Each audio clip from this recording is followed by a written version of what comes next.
అందరూ ఏడుస్తున్నారండి. చంటి బిడ్డ కదండి బాబు, ఆనందం కదండి ఎవరికైనాను. మన బిడ్డ అంతా వాళ్ళ బిడ్డ అంతే అండి. అంటే అది కాదమ్మా, ఇప్పుడు 3 రోజుల నుంచి వీళ్ళు తెగ వెతికేస్తున్నాం అడవంతా అని చెప్తున్నారు. నిన్న అదే ప్రాంతం నుంచి కుక్కపిల్ల పరిగెత్తుకుని వచ్చింది. ఎతికారండి. మేము వెళ్ళినాడు అడవిలో కూడా మొత్తం ఒక 60-50 మంది దాకా వెళ్ళిపోయారండి. ఎక్కడో వండలో ఉన్నది పాప అంటే వెళ్ళిపోయారండి. మేము వెళ్ళినాడు చూడడానికి వెళ్ళిపోయారండి. వెళ్ళిన వాళ్ళు ఇంకా రాలే. 15 మంది వండలోకి వెళ్ళారంటండి. పామును కూడా కొట్టారు అని అనుకుంటున్నారండి. మరి తర్వాత ఏమి ఎక్కడ చూసినా కనపడలేదు. వండలో ఉన్నదంటే వెళ్ళేవు, ఏ వండలో కూడా లేదు. మరి పాపను ఏం చేశారు ఏటో ఎక్కడ సాగు జాడలేదు, బతికిన ఇది లేదు అలాగని చెప్పుకుంటున్నారండి. అదే అక్కడ పాములు కానీ నక్కలు కానీ ఏమైనా ఉంటాయి కొండలో మీకు తెలిసి?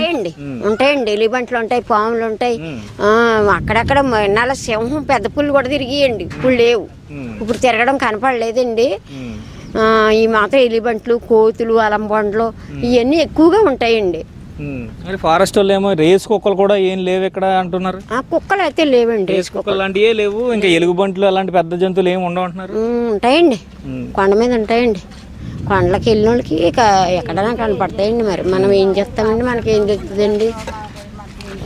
ఏంటమ్మా పాపం ఎంతో పుణ్యం ఎంతో మనకి ఏం తెలుసును. మేము ఇక్కడ ఉన్నాం, అగ్రహారం ఏమో ఆ ఊరు. మరి సంబంధించిందే కానీ మనకి ఏం తెలుసును బాబు. మరి మేము బాధపడుతున్నాం. నోరు లేని కండ అంటే మరి ఎంత కండ అంటే మనం ఏం చేయగలుగుతాం.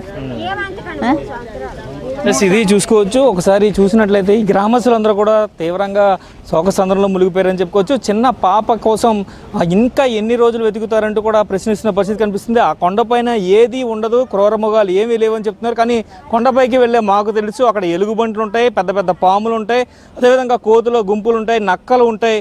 ఇవన్నీ కూడా ఉన్నప్పుడు మరి ఎందుకు ఫారెస్ట్ అధికారులు కానీ పోలీసులు కానీ పట్టించుకోరంటే, ఫారెస్ట్ అధికారులు అయితే నిమ్మకి నీరెత్తనట్లుగానే ఉన్నారు. అయితే ఆ ఫారెస్ట్లో ఏం జరిగింది అనేది పూర్తిగా వారికి మాత్రమే తెలుస్తుంది. పాప అడుగుజాడలు కావచ్చు, ఇన్ఫర్మేషన్ కావచ్చు, ఎక్కువగా ఎలుగుబంట్లు కానీ లేదంటే ఇలాంటి నక్కలు కానీ ఏ ప్రాంతంలో ఉంటాయని, ఏ ప్రాంతంలో సంచరిస్తాయని వారికి తెలుసు. రెస్క్యూ ఆపరేషన్లో ఖచ్చితంగా ఫారెస్ట్ ఆఫీసర్లు కూడా తమ వంతు బాధ్యత ఎందుకు తీసుకోవట్లేదని కూడా ఇప్పటికే ప్రశ్నలు ఉత్పన్నమవుతున్న పరిస్థితి ఇక్కడ కనిపిస్తుంది. అదేవిధంగా స్థానిక ఎమ్మెల్యే కానీ స్థానిక నాయకులు కానీ ఎవరు కూడా ఆ కుటుంబానికి బాసటగా నిలబడట్లేదు. అయితే గ్రామస్తులు మాత్రం అందరూ కూడా అండగా నిలబడమని చెప్తున్నారు. అయితే ఇదే డబ్బున్న వాళ్ళ ఇంట్లో జరిగితే మాత్రం ఊరుకుంటారా అని ప్రశ్నిస్తున్న పరిస్థితి ఇక్కడ కనిపిస్తుంది.